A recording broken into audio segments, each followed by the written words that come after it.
freed from the rubble after a 5-hour operation to get her out.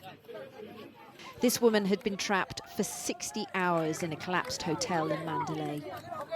The Chinese rescue team handed her over to an ambulance. Later in the night, the rescue team moved to this apartment block and were able to save a 5-year-old girl brought to the ground in a bulldozer bucket, and her mother.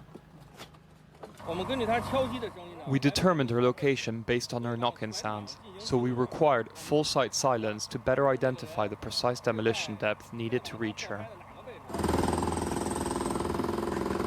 But the window for surviving this is starting to close. At this monastery, also in Mandalay, the body of a monk was extracted from the ruins. The monks had been taking a religious exam when the quake hit. 50 have been found dead, 150 are missing. The military junta now says more than 2,000 people have been killed and has announced a week of national mourning. The 4-year civil war sparked when it seized power had already created a humanitarian crisis.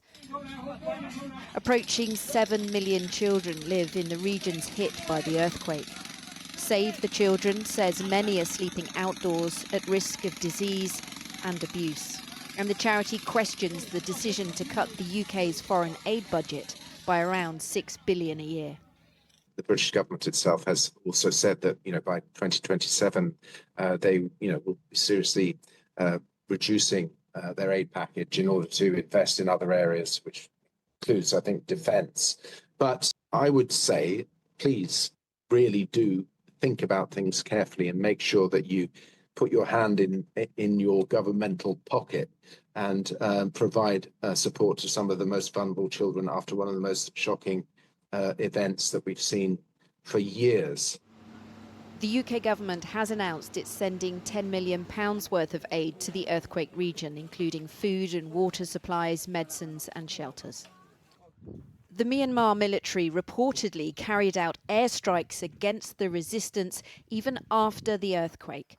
Human rights organisations fear the junta will weaponise aid and could block vital supplies from regions it doesn't control. We do know that the epicentre of the earthquake was in an area where there had already been long-standing conflict, large displacement of people. So we've got real concerns as to whether aid is going to reach people in areas that we need it.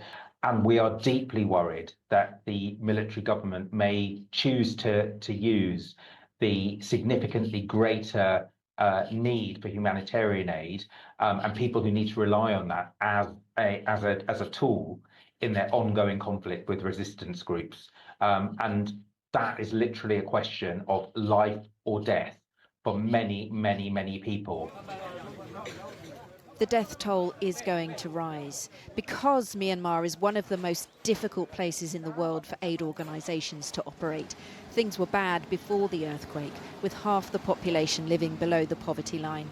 People here are now in a rare and desperate position, suffering a huge natural disaster on top of a civil war.